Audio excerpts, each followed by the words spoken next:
What is up, everybody? Welcome to my new channel.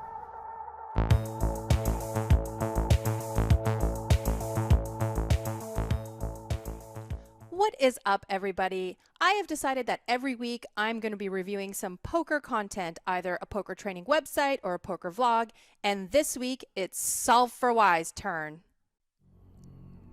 All right, Poker Out Loud, Top 10 Hands, Season 1, Part 2. I just want to do a shot of tequila, go on dance floor, have good times. God, I love this intro. The intro's right. All of you should have intros like this. I'm gonna see if Berkey will let me borrow this music for my intros. Dope as shit. Dope as fuck. Looks playable. Ooh, Nick under the gun, ace 4 offsuit. Let's fucking go. He can play in my game anytime. They're 5-handed. I totally get that. But with I a still pair like and the button here, I think this is pretty easy flat. This is actually kind of an interesting So Jack's the only one who doesn't me, say anything, but and that comes into play I think later. at a table this tough, I have to And I show feel some like when we discipline watch and not this, get out of line. we literally just want Berkey to crush everyone. That's like, we all tune in to watch Berkey and his friends play, and hopefully Berkey loses mind. So everyone calls 3-4-5 on the flop, and Jack flops a set of fives. Jordan's open-ended, and Nick is about to open up a thesis on why he's probably gonna check. Generally, my playability is I going love to Nick. decrease It's multi-way. like, he's so fucking next level. Nick's like in the 4th dimension. He wrote Inception. I don't know if you guys know If that. I keep using that rationalization of playability for playing more hands pre, I think it's worth taking a second to He's talk still about how I'm going to achieve more playability post. I mean, this is exactly what we came here for, right? We came here for them to reveal their thoughts. This is It's generally going to happen in this is so next level. one We of a few always different want to ways. know Either I'm what going to be able to value bet everyone too is thin, thinking. value bet for too much when I make a big hand, or I'm going to get too much realization by checking down. That's harder to make happen multi-way because I'm at a bigger range disadvantage versus the enemy unit. In other words, the 3 of them combined. So my realization power shrinks a lot.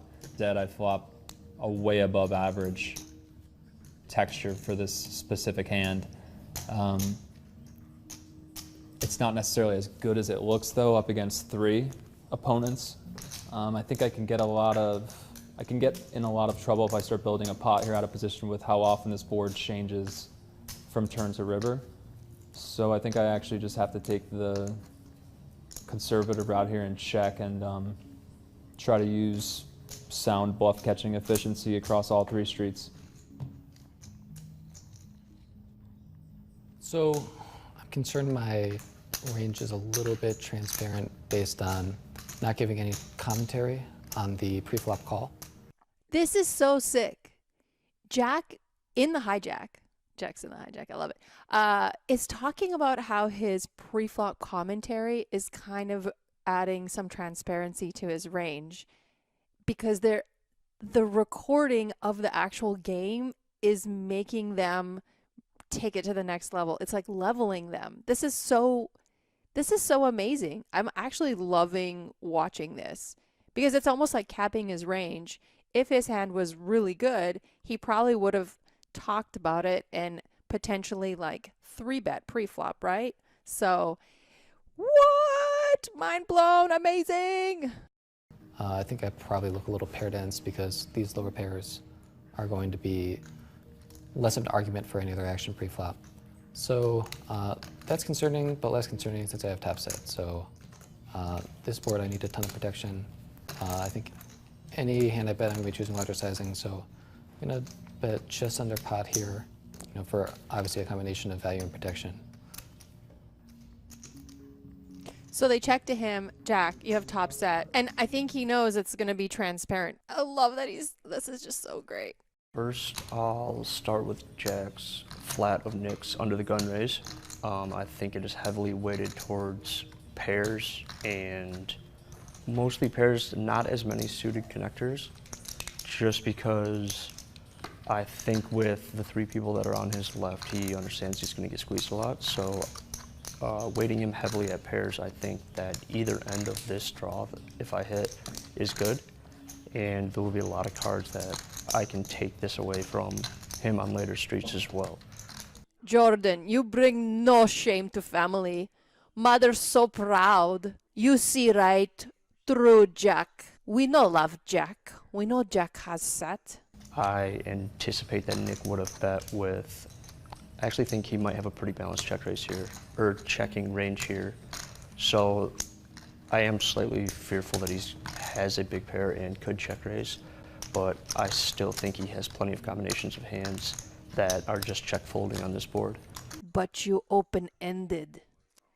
You must call for family. Don't bring shame to family. So I am going to call. Are you guys all thinking about this stuff while you're playing? Or are you just like, I put him on ace king? You're not paying for it, I put him on ace king. Multi-way, my hand becomes much less playable when 2 bets go into the pot, basically just because my realization is kind of slashed. Nick is giving us the thesis fold. Multi-street games include the multi-street burden of realization, so the best way to explain it is my hand is much less playable with 2 streets left to come than 1 street left to come. For that reason, I think my 2 options are basically fold or raise. I think calling is the worst of the 2. You said fold or raise, and calling is the worst of the 2, but that wasn't an option. I'm not all that confident that raising is going to perform very well out of position against 2 opponents, especially for the reason I gave before, that the board complicate in a way that's really unfavorable to the out of position player. I think I basically just have to surrender here. Anything else just seems too ambitious. I just want to talk about what Nick said. He kind of screwed up what he's saying, but it's really cool because now I know he's a human and not a bot. I literally for a long time thought Nick was a bot that had the algorithm programmed into him that would eventually destroy the world. So here's the best part about it. We're about to hear the turn and potentially the river. And like, this is where I'm always fucking up. The further you go down the decision tree, the more you're liable to fuck up. So Jai's flat is interesting, and I think very good. He has 2 players left to act behind, and the draw-heavy board is going to favor him just because of his position against me. And so I think that he could have a lot of different types of hands when he flats here. I think lower sets are not as likely since those are the hands that need the most protection, although I do think he would have them at some frequency. 2 pairs are perhaps too weak to raise over my sizing with 2 players left to act. But I think he could definitely have a number of types of hands, pair plus draw, flush draw, straights. I think he would raise a lot of a 7-6 on such a draw-heavy board, but he'll definitely have some. I think he would not not flat ace-deuce offsuit on the button. That's my hunch. And I think, of course, he would only have 6-deuce suited. I do think he could have all 7-6 offsuit playing on the button, which is a sizable part of, I think, his continuing range. That being said, I think my hand is strong enough to bet call, and there's enough hands that I want to charge, and I don't want to give a free card. I think I'm doing well enough against his calling range that a bet and a call is very much justified. But I could be in a gross spot on the river for sure.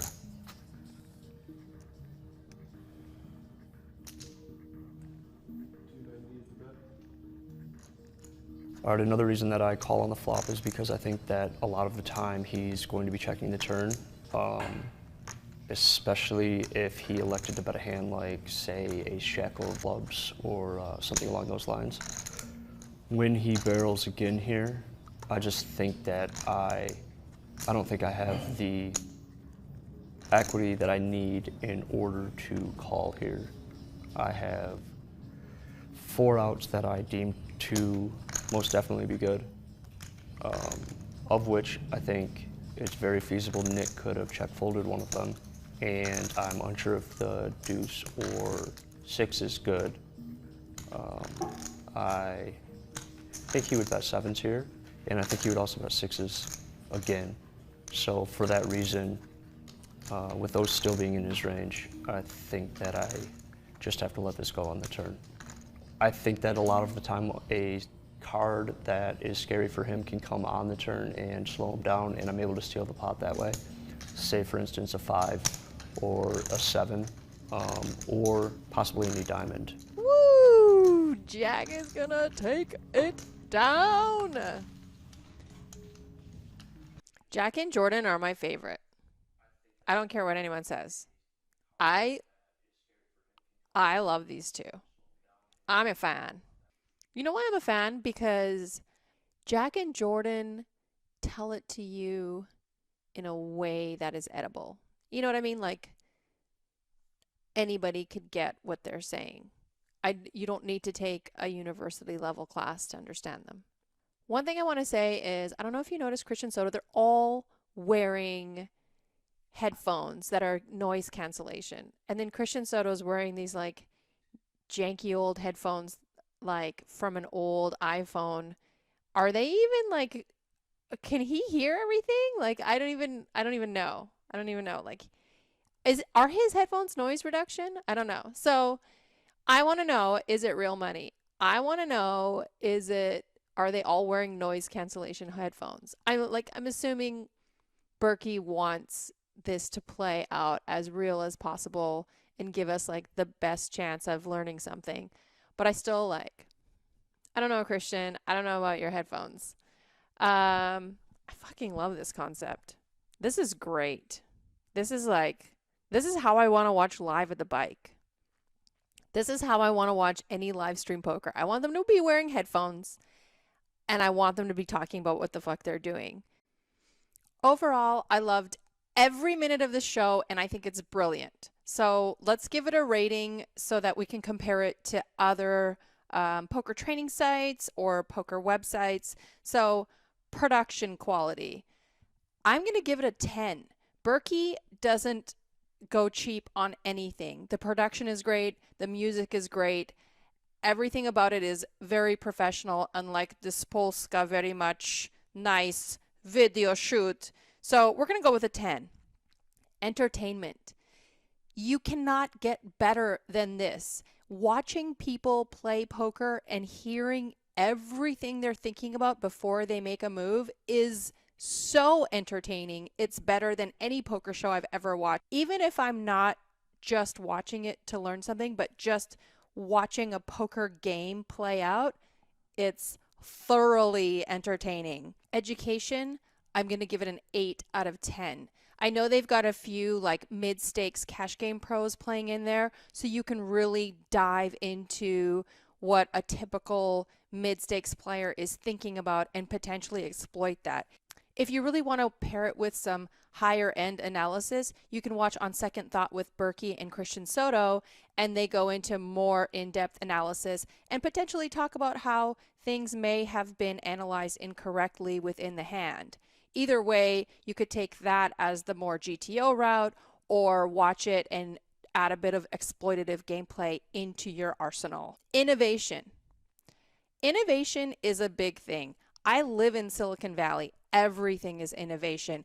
This show is doing what no one else is doing. You're not just miking up the players. You're getting them to tell you everything that's in their head. Their logical breakdown of the hand is going to be transparent. This is so innovative. This is next level. This is everything. Overall quality, I'm going to give this a 10. I loved everything about this. So let's add this up. This is going to be a 48 out of 50. This is a top-notch show, fully entertaining. Love every moment of it. Go get you some. Peace out. By the way, Solve For Why has allowed me to use their video footage. Thank you very much, guys, and good luck with the rest of your show.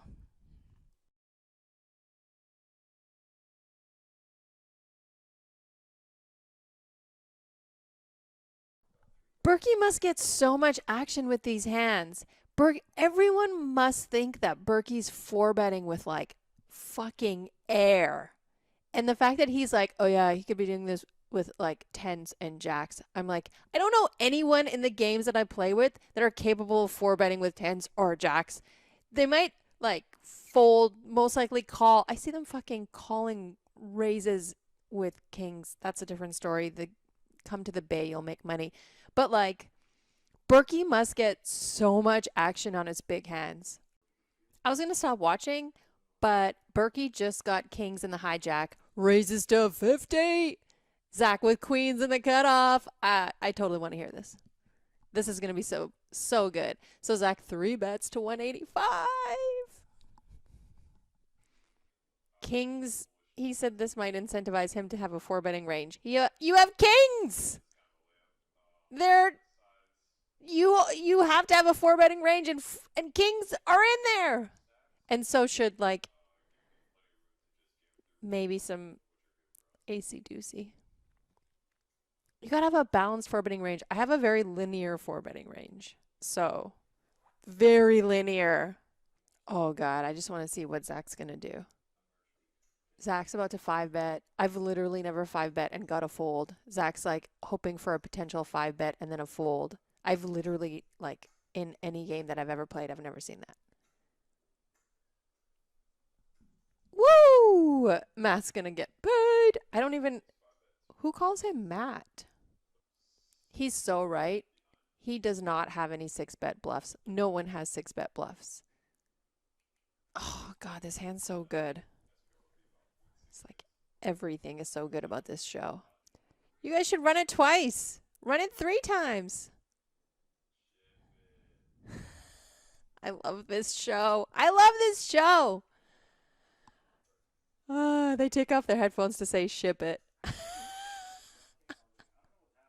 Chi, what are you talking about? You're literally not even wearing noise reduction headphones. He's got one headphone off. He's me right now. Those are not I'm zooming in on that. Those are not noise reduction headphones. All right. I love this show. I'm all about this. I'm going to have drinking games watching this show. He's going to call on the button with 6 deuce suited. This is why I'm saying I don't understand it. Like, I guess. Yeah, 5-handed maybe.